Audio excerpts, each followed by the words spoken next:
Okay, looks like I think we are live. Awesome. Hi, everyone. This is Vibhav here from MPL. Just wanted to do a quick round of introductions before we jump into the session in itself. So I'm Vibhav. I lead the developer platform at Mobile Premier League. And today we'll chat a little bit about the overall industry as we're seeing it, and how our SDK and the developer platforms that we have ties into what we're seeing from an industry trend standpoint. Uh, Kaushik is with me as well. Kaushik, do you want to do a quick round of introduction for yourself? Yeah. Sure. Thank you, Vibhav. Hey, everyone. My name is Kaushik Subramanian. I lead some of our developer products here at MPL. Prior to this, most recently, I was at Facebook's Reality Labs group, where I got to build some fun user experiences around virtual presence. But it's great to be here in a game conference, and so look forward to talking to all of you about some of our latest updates. Back to you, Vibhav. Cool. Awesome. Let me just see if I can pull up the presentation and as we walk through it.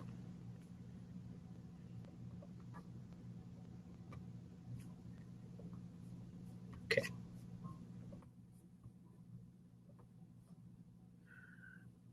All right. I think the presentation is clear, right? Hope people can see it. Kaushik, if you can just give me a cue on whether you can see the screen. Yeah. Good to go. Okay, awesome.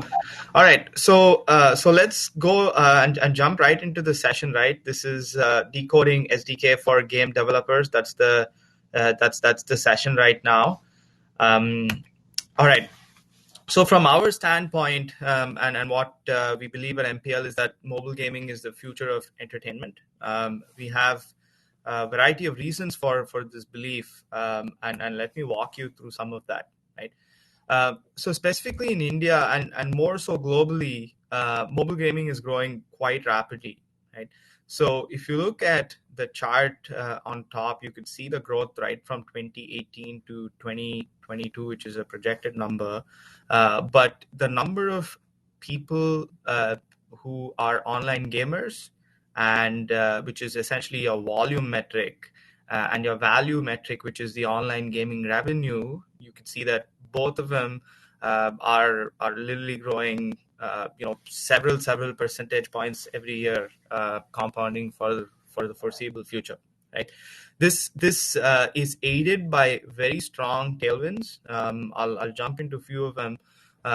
Number one is increasing smartphone penetration. I don't think this is anything new, but we have seen that the penetration of smartphones is increased quite significantly from something like 3% to 30% in 5 years. This is like a tectonic shift. The second thing is cheaper internet access.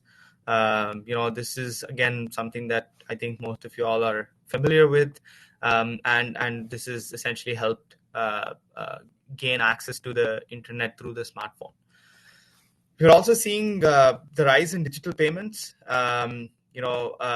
This again, from payment infrastructure to the ability to make quick, easy payments, UPI, etc., has essentially helped, not just have access to internet and have the smartphone to access the internet, but also to enable and complete transactions on your phone.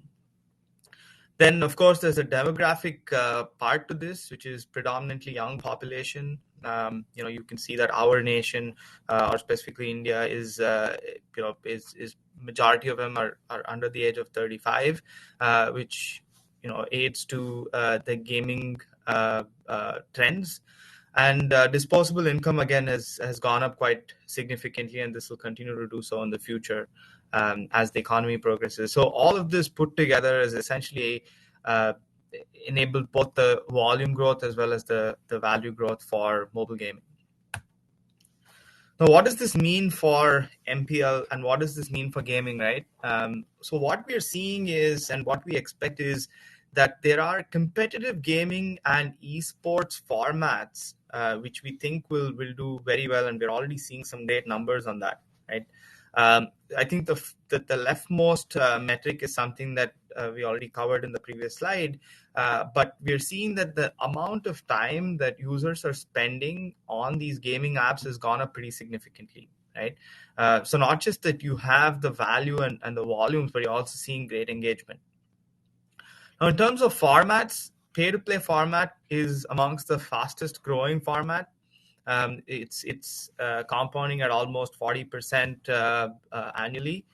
And we expect this to go up to about 1.7 billion in the next year or two, and that's quite significant, right? If you're able to have that amount of value that's generated through this particular set of formats, it's quite significant. And similarly, we expect the same thing with esports. Indian gamers are spending almost 4 hours every week playing and watching esports tournaments. So we think that that esports in general, revenue as well as engagement on it is going to be quite significant. Right? Out of all countries, I think based on the data, India is set to witness the fastest growth in gaming. Okay. One more quick slide on esports. Just to deep dive into a little bit more of or double click into the esports piece. Look, so esports and competition really builds long-lasting franchisees, right? And these are super valuable. So what does this mean? This means that those games which have esports or built esports and cultivated esports, the age of these game titles tend to be significantly longer than those that have not, right? So you're building a long shelf life game. You're also seeing that as time progresses, the hours watched on these titles is also quite significant, and so is the annual revenue, right? So if you look at League of Legends, or you can look at Dota, you can look at a bunch of these games, right? So you end up compounding as the years progress. And why is that? That's primarily because of the community building aspects. This dramatically drives up retention, right? Competition essentially creates a positive feedback loop, which helps to sustain popularity of some of these games, right? And esports tournaments and streaming of these tournaments drives new user acquisition and engagement very quickly. We have seen this with all of these titles that you see on the left, where premium content generated through these tournaments ends up creating enormous value in terms of acquisition of new users. We also see that competitive play essentially drives community building of fans, and that essentially leads to, from a gaming metric standpoint, better engagement and better retention versus games that do not have this, right? And it's significantly different because games that do not have this tends to go out of fashion quite quickly, and there is no long-term sustainability when you don't enable esports in these gaming titles. Of course, community also means that there is content generation, and these could be content generated through the view of these esports tournaments. It could be highlights, it could be replays, it could be various things that you could create out of the streams, and that essentially again leads to better engagement and retention. Ultimately, it's longer life cycles for these games, and over time, larger LTV and much bigger top of the funnels. So all in all, esports has sort of become critical to drive long-term brand awareness of these games, and sort of hits the trifecta of acquisition, engagement, and monetization. Okay. Let's switch gears and want to run through MPL's ecosystem and value proposition, right? So we want to spend bulk of our time on this piece on MPL's ecosystem and what our value proposition is. Okay, so what is MPL's developer platform, right? Let me spend a few minutes on this one because over the years we have been able to build a set of services in across the stack to enable game developers to benefit from all of the underlying infrastructure and formats and things like that, so that ultimately game developers can spend their time essentially creating and building better games, right? So we can take the sort of the undifferentiated heavy lifting of the underlying services while game developers focus on what they do best, which is making and creating games. So if you look at our stack, I'll start right from the bottom and then we'll go up. So the bottom layer is the technology stack, right? We classify those into 4 different services. You have the game services, the security services, the account services, and the infra services. The game services are essentially various game formats that we handle, which is our tournament engine, which helps do things like 1v1, 1vn, etc. And also we can do the same thing with a knockout format, which is our esports seeding, and create brackets, progress people, so on and so forth. Tournament engine also enables things like leaderboards, etc. So those are things which we think are super necessary for most pay-to-play as well as esports formats, and the developer platform or the SDK we will take care of a lot of that. The other part is the network handling. Network handling is become critical over the years as more people get on to the internet to handle things around network fluctuations, moving from 4G to 3G to Wi-Fi, etc. And this is something that happens all the time, right? We see scenarios where maybe you get cut off from the game because you get a phone call. Now, how do you make sure that the game is still active, etc.? So all these edge case handlings in terms of you getting disconnected from the game is something that we are able to handle very effectively and efficiently with our game services stack. Moving on to our security services, there is of course we've created amongst one of the most secure gaming platforms, and this has happened with variety of services that we have both on the server side on the game and client side, and I'll go through some of them, which we think are super critical for our esports and pay to play formats. So one is we do variable encryption obfuscation, which is that all variables are encrypted, and it's very hard to identify where these variables are stored and things like that, right? So it's not easy to go into the Android memory and change some of these numbers. We also have we have an app guard / anti-hacking module within the security services, which prevents any sort of vulnerability for our games. And of course, we have various checks that we run on games to make sure that we have a fair gameplay for both parties that's participating in any pay-to-play or esports games. Moving to the account services, the account services are super critical again because this enables things like identity. So we have our own login systems, and we are able to understand who the user is. We can also test if that user is KYC verified or not, and what the game history is, game stats is, etc. So it sort of talks into the entire identity piece. Secondly, we have a wallet system. It's pretty unique in that you can take in cash. It gives out cash. So there's a seamless deposit and withdrawal ability within the wallet. Excuse me.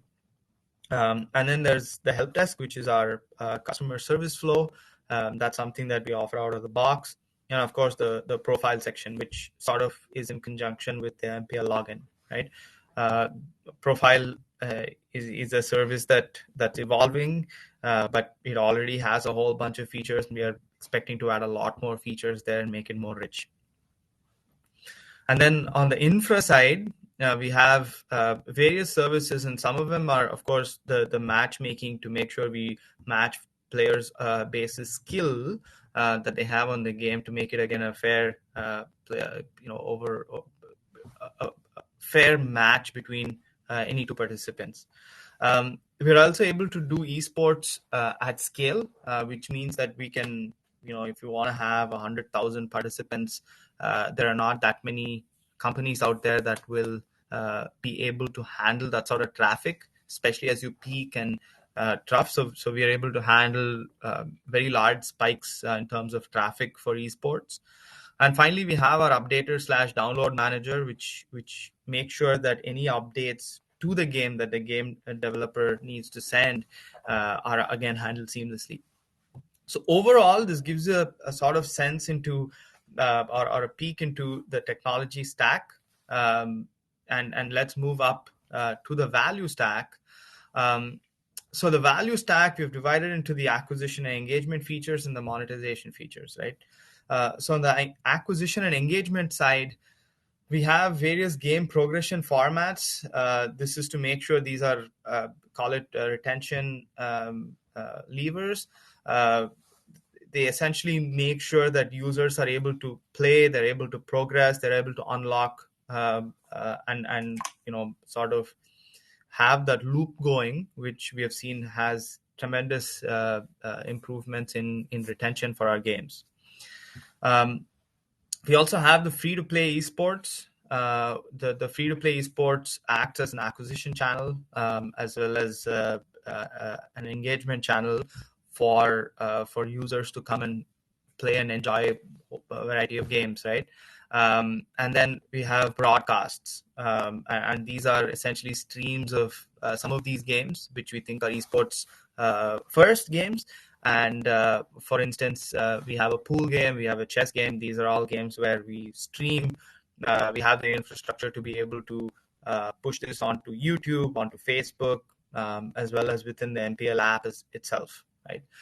And these are, the entire broadcast stack has undergone a lot of development at our end, and these are very professionally managed and produced videos, right?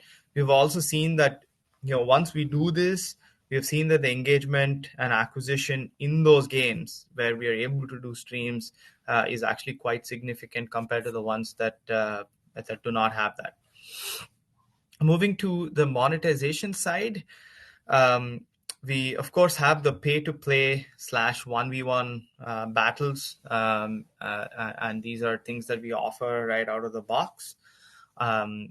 We offer tournaments and leaderboards, so various sort of tournaments and tournament formats are things that we already have. This is built on top of the tournament engine that I spoke about earlier. And then the last piece is the real-time game setup optimization, which is we have the ability to make changes to games on the fly, right? Based on various configurations that you want to change. So this could be things like, what's the game duration, what's the difficulty of the game, what is whether you allow respawning of certain characters within the game or not, etc. So it could be various things. We have up to 10-15 different parameters that you could change, and it's very simple to make that change, and this will change real time on your game as well. Now, we have spoken about the technology stack and the value stack, right? The top part is distribution, right? And we view distribution as two separate pieces. We have distribution via the MPL Pro, which is what we have done until now, where majority of the stack is available, and if a game developer integrates into the developer platform, then their games will be distributed through MPL Pro. And today MPL Pro is available in India, in Indonesia, and the US. So you automatically get access to 90 million plus global users, right? But also, we're announcing today the esports SDK as part of the IGDC conference, where we are able to abstract the stack out and integrate the stack into your game or into any game, right? Which is on the Play Stores or the App Store, where the entire stack will be now available within your game, and you can run free-to-play esports with all of these services available within your game on the Play Store. Okay, let's move to the next slide. So what is this integrated ecosystem within the MPL platform that we spoke about in the previous slide, that is the MPL Pro platform, and the Play Store give us, right? Or give the game developer. Now, the game developer can essentially access the entire MPL ecosystem via a single build, single SDK integration. Now, what does this mean, right? So let's look at the center of the chart, right? So the center of the slide. The center of the slide is an example of a pool game which exists on the Google Play Store, right? So users could play pool as a free-to-play game on the Play Store. Now, if you integrate our SDK, right, it essentially enables esports within your pool game on the Play Store, which is what we are talking about in the center of this slide. And that could be streamed, and anybody who plays those esports tournaments can be streamed and broadcasted on Facebook, YouTube, as well as MPL Pro, which is what we're talking about on the right side of this slide, where we're talking about MPL-led esports events, which will drive acquisition, engagement, and GMV or revenue. And that is primarily streamed on all of the standard distribution channels, right? And then on the left, it also means that the same pool game can also be made available on the MPL Pro app, where you have direct distribution to 90 million plus users, and you could do free-to-play games, you could do pay-to-play games at scale with significant user liquidity. We also enable the matching of an user that's entered through MPL Pro with an user who's entered through the Play Store. So this is essentially overall what our esports SDK offers game developers. And I will actually hand over the details of this slide to Kaushik, who can talk a little bit more in detail in a couple of slides. Right, or actually, it's this slide. So Kaushik, why don't you take over this slide? Yeah. Sounds good. Thanks, Vibhav. So I'm really excited here to talk about the latest product in our developer platform, what we're calling as the Esports SDK that Vibhav introduced earlier. So to put this in context, the software development kit that we've offered for the last 3 years, and we've matured over these 3 years and offered to our game developers. So what this enabled them to do is very easily add competitive gaming experiences to millions of users, and that happens via our MPL Pro app today. So that's what our existing software development kits has enabled. And so what we're now launching is a major update to that SDK that will now enable game developers to, again, very easily add competitive gaming in the form of esports, but natively in the game. So we think this is going to really move the needle forward on esports experience overall, and specifically what it enables for mobile games. So that's the esports SDK in a nutshell, and we can walk through, some of the details now. So the first off, what it enables is a fully automated esports experience that feels native and tightly integrated into the game. And the best part is that the complete esports lifecycle, starting with a player registering, the entire seeding infrastructure, of course, gameplay in itself, as well as disbursement of winnings, all of that can happen completely within the game. So a player doesn't have to hop between third-party websites to register, punch in room codes, and then go to a different place to get coupon codes to be able to withdraw his winnings. This now is a one-stop shop. A player downloads the game, is able to enjoy that entire experience and go through that entire life cycle all within the game, right? So that's the first big benefit that the esports SDK brings. The second key benefit is something Vibhav talked about and introduced earlier. So this may be a bit of a repetition, but we think it's worthwhile given the complexity of what we enable.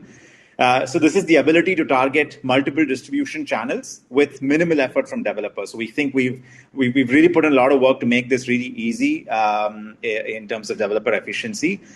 So you'll only need to integrate the esports SDK once into the game that's currently on the Play Store.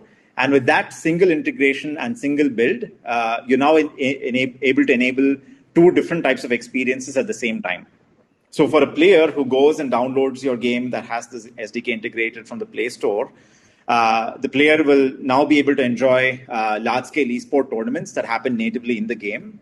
And these come with, our best-in-class spectate and broadcast capabilities, so that content can now be broadcasted to YouTube and other media, all of which drive more hype acquisition as well as awareness to the game.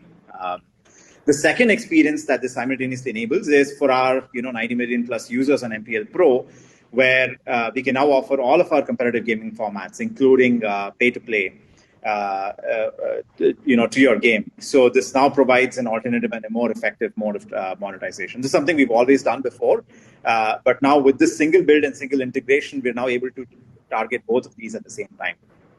So we think this will be really great for developers where with very minimal overhead or minimal effort and integration time, you're now able to get ad support for esport tournaments, which can drive acquisition at scale, as well as leverage the monetization capabilities of the MPL Pro platform. The last thing to quickly touch upon, of course, we invest a lot in our anti-cheat and fraud detection capabilities. Again, something Vibhav had talked about as part of our technology stack. And we think this is very important and enables us to have a fair platform for gameplay and helps build player trust so they can really trust that the system is working and enabling fair play. And focus on enjoying the game experience rather than having to worry about whether or not they're getting cheated or not. So that's the eSport SDK. We're really excited to announce this at IGDC this year and look forward to what this unlocks for game developers as well as players, one in terms of value and two in terms of the gaming experience. Cool. Back to you, Vibhav. Thanks, Kaushik. Cool. I think we will also have a little bit of time towards the end of the session to take any Q&A on this piece. So we'll be there for that. Cool. All right.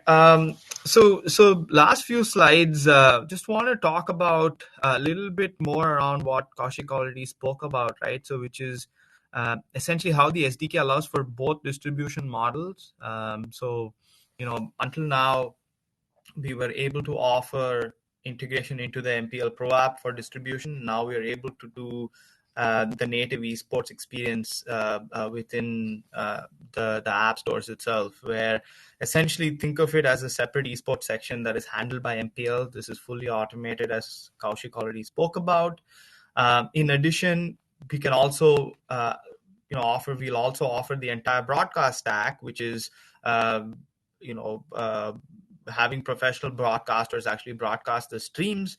We'll also make sure that it's promoted and published on all of the standard channels such as YouTube, Facebook, Twitch, etc.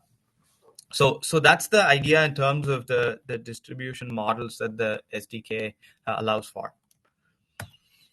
Right, and finally, the esports opportunity is pretty massive, right? I think we spoke a little bit about it earlier from a product standpoint in terms of how it improves engagement, retention, and so on. But also we spoke about how an esports first game has longer shelf lives and generates more or a large or more enduring franchise, right?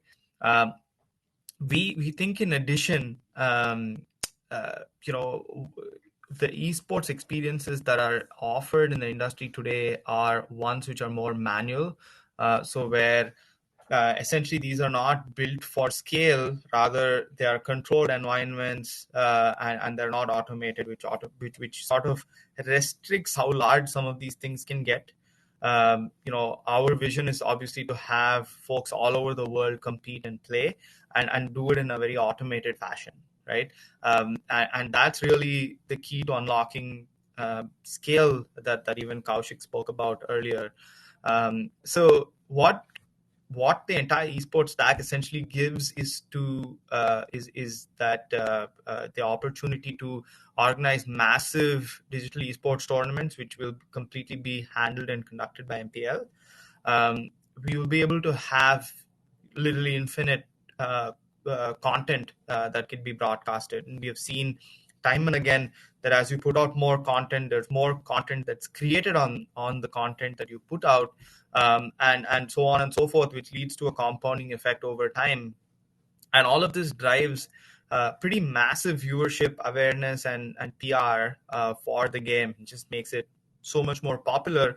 And the more there is, the faster it gets. So in many ways, it's a very virtuous cycle. And then these drives traffic back to the games, and driving traffic back to the games, boosts engagement, boosts monetization. You'll have higher IAPs. You'll have better viewership again on these games, and so on. So it sort of creates the flywheel, and this is the flywheel that we want to enable for all game developers, and sort of handle the entire infrastructure and and all of the broadcasts, etc. While game developers focus on building great games, right? So that is sort of our overall vision and idea with the esports SDK, as well as the developer platform as a whole. Cool. I think that's it from a presentation standpoint from our end. So thank you all very much for listening in. But we want to give the next half of the presentation where we can answer any questions you all have, and either Kaushik or me can take any questions now. Hi, Vibhav, Kaushik. Thank you so much. We have a couple of questions from the audience. It was a great session. We have a couple of questions from the audience. The first question is, will you be having an SDK that we can integrate the game instead of we putting our game on your platform? We may like to release our own game ourselves using your SDK. So I will just reread the question. Will you be having a SDK that we can integrate into the game instead of we putting our game onto your platform? Yes. So so thanks for this question. I will answer the first part, and Kaushik, feel free to add to anything that I miss out. But essentially, I think it's Abhishek who's asked the question. So Abhishek, so essentially what we will do is, you have the SDK, you integrate that into your game, right? And then your release cycles and so on is completely controlled by your team. And what we will do is our SDK is you integrate it once, and then you follow whatever release cycles that you need to. At our end, we are able to update. If you choose to put your game onto our platform that is on MPL Pro and want to have access to the 90 million users, it still is the same single integration. We will manage all the update flow and so on to the MPL Pro platform. And in addition, you will also have the esports section within your game. I don't know if that sort of covers most of the parts of the question, but Kaushik, if you have anything to add there. No, I think that covered it, Vibhav. Yeah, so that's exactly what the esports SDK is for, Abhishek. Is we are now enabling you to bring the power of esports natively into your game, and you can publish that. If you're doing that currently on the Play Store, and it doesn't necessarily have to be put on our platform. That said, you always have that option. I think the key benefit we talked about here is it does enable both those distribution channels at the same time, without any overhead effort. But yes, I think this is what you're looking for as well here. Yeah, and just to add right to what Kaushik said, see, I think what we have seen is that when you put your game on our platform as well as let it remain on the Play Store, on one hand, you're able to access the millions of users that we already have acquired. So you will have a big portion of them playing your game, and then you do user acquisition at your end to your app, and at the back you can match liquidity as well, which basically gives the entire flywheel that we were talking about earlier, and we see that monetizes much better than it being siloed on either the MPL platform or it just remaining on the Play Store. Okay. I think I can take the next one, which is, I think there's a question by Viral, which the question is, what % of the revenue does MPL share with game publishers? Well, I think this is, this completely depends on the game and on the publisher, right? So it also depends on what the integration is going to look like. So if it's the esports SDK and you have it both on the Play Store and on the MPL Pro, then we can discuss what the rev share is. If it is, it also depends on the game, right? So the long answer to your question is that that it really depends on like 3 or 4 parameters, which is what game do you have? Does it enable esports natively or not? Is the integration going to be simply on the MPL platform, or are you also going to integrate it within your game? And basis all of that, we typically run into commercials and an agreement that we sign with most of our game developers. Okay. Question from Rahul. Can I have a game with you and a free-to-play version of that on Google Play as well? The answer is yes, you can. We already have, you can look at Pool Champs, which is an example of a game that has a free version on Google Play, and we also have that game within MPL Pro. But in terms of what the integration will look like, Kaushik, do you want to just give a sense of what that will look like? I think it's the same single build, single integration that we have been talking about, but if you could just maybe run through in detail, that will be helpful for Rahul. Yeah, sounds good, Vibhav. So just elaborating on what we talked about in the presentation. So the way this would pan out in terms of actual logistics is you'll get an SDK from us, which you'll integrate into your Play Store game, the game that you currently have, the free-to-play version that's on the Play Store. So once you complete that integration and you put that build back on the Play Store, the Play Store game will continue to have its free-to-play version, and your experiences that you have currently built, your current monetization methods, whether you're running ads, whether you have in-app purchases, all of that continues to exist as is. What you will get by adding this SDK is the ability to also show esport tournaments that MPL will host, in your game. So if from a design perspective, we can figure out whether that needs to be a tile, whether that's an endpoint, or how the user actually accesses that esports experience. But think of this as a place within your game where a player can go to and see tournaments that are hosted by MPL. They come with cash rewards. They happen over a cadence that we can talk about. And then players can register, play. If they've won, they have the winnings deposited into their wallet within that esports experience. That's a wallet powered by MPL, and it's also one of the things that we've talked about earlier as part of our technology stack. He can withdraw that money and then go off on his way. Once these esport tournaments are done, the player can come back and enjoy the free-to-play version. That's also in your game, right? So from from a gameplay experience, this isn't changing anything about what you've built or how you monetize. This is just adding another layer or another experience that's complementary to your game, where we run esport tournaments at scale. We are able to bring players, be able to match them, and then have all of that content be broadcasted on Medium across YouTube and others, and all of that drives awareness to your game. So we think this will be complementary to what you're already doing. Okay. Cool. On the I also see some discussion. Question again from I think Rahul is there any game which is live via this flow?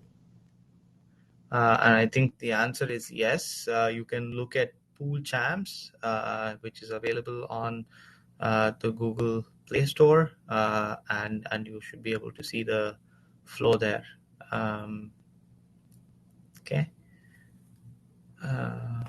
What are MPL's plans, thoughts of diversifying platforms to include virtual reality in the future? Yeah, so I think let me take that one, and Kaushik, you can add to anything that we have there, which is around VR. So, Kabir, I think for us, our vision is to enable competitive esports at scale, right? And if that means that that our customers want VR, then we will build VR.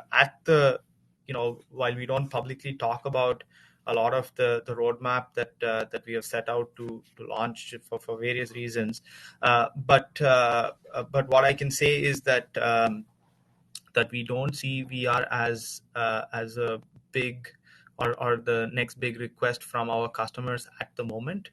And if we see that that is the request, then we will start to build out experiences in virtual reality.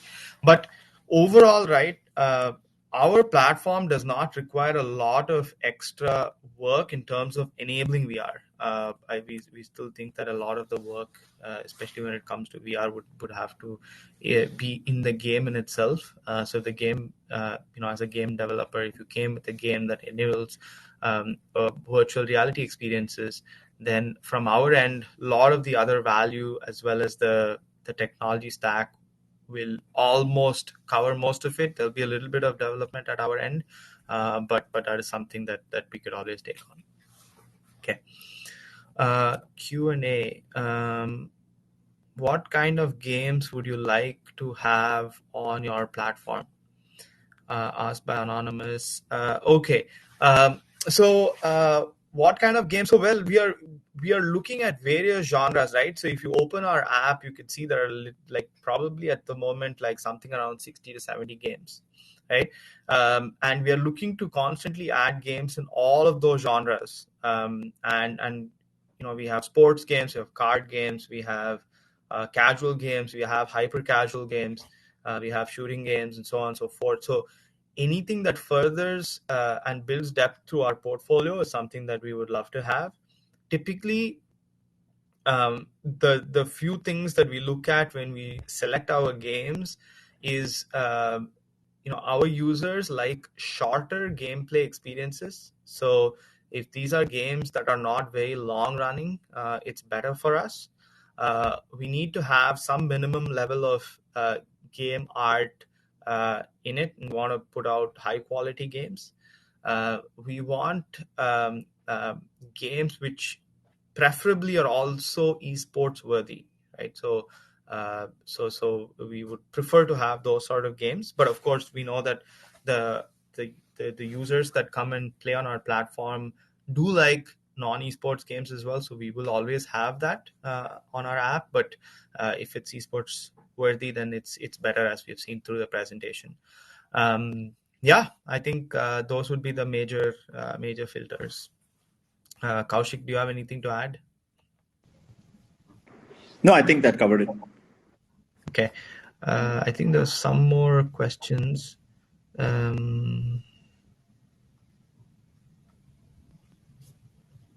Yeah, I don't see anything else. If we do have, I guess, a few more minutes, if anybody else has any questions, then we are here to answer. Thank you, Vibhav. Thank you, Kaushik. We'll wait for a while to see if somebody else has any questions. But it was a great session, guys. Thank you so much. Thank you.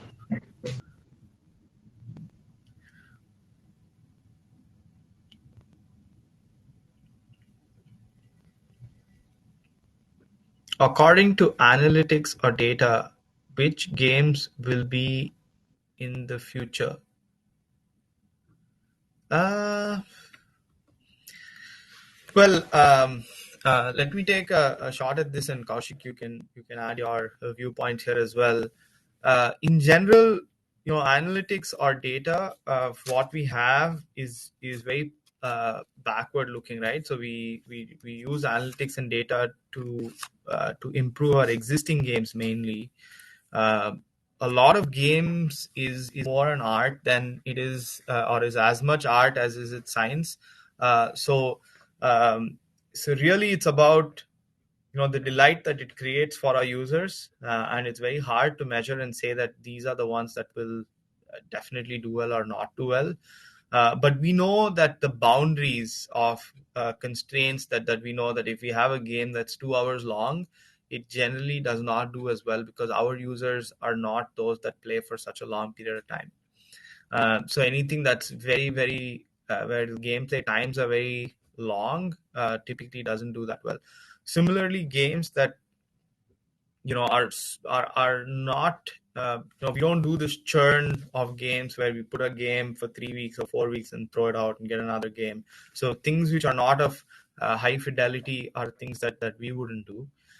Doesn't mean that these games will not do well in other, maybe they're great at HTML5, like web based or something else, but that's just not our business. So I don't think we look at analytics or data very much in detail when we make a decision on what will be the future. We use some data, and then we also use a lot of intuition. We use our experience to sort of decide. Kaushik, anything to add? The only perspective that I wanted to expand on was the competitive gaming piece. I think our core value proposition is enabling competitive gaming at scale. So to Vibhav's point, when we look at games, we look at gaming experiences that are fun for people to play against each other with. And since this is on mobile platform first, these have to be games that can be enjoyed in quick sessions as opposed to really long games. So I just wanted to add that perspective as well. Okay. Next question. I think someone's asked us, how long does it take for a game to get approved? Approved. So our general onboarding process is we typically ask for a build or a prototype, just so that we get a sense of what the quality of the game is, and then we have a set of requirements that are needed for this to work well within the MPL ecosystem. So we would definitely ask for those to be added. Generally, what we see is it takes about a month or so, I guess, to have all the quality checks and so on. Again, depends on the game, but let's say a month for it to actually be published on our platform from the time that we receive the first build, assuming that the first build that we have is of good quality. Yeah, so I think that's the time it takes to publish the games, but approval in itself should be fairly quick. That is, the commission to get the games built should be much faster.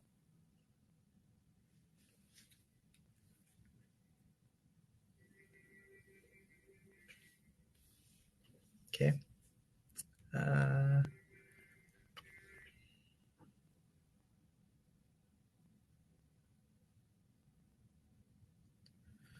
Okay. Don't see any more questions. Okay,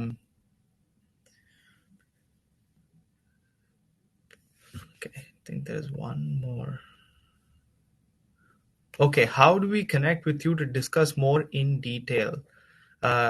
Great question. In terms of contacts, I think there's, I don't know if our contact information is in IGDC. I can definitely give out my email here, which I will put out. That's me. Kaushik, if you want, you could put your email as well. I think we also have, I'm just wondering if there is, yeah, you can reach out to either of us or both of us, and then we can take it from there. And I don't know if IGDC in itself shares all of our details, but in case this gets missed out, you can just reach out to them and you will get our emails from there as well. Yeah, they can also visit the MPL booth in the expo area. You also got your people there, Kaushik. So. Yeah, absolutely. Yeah, the booth is the other place. Yeah. Okay. Thank you. All right. Any other? I don't see any more questions, so I think we can wind up if there is no other question.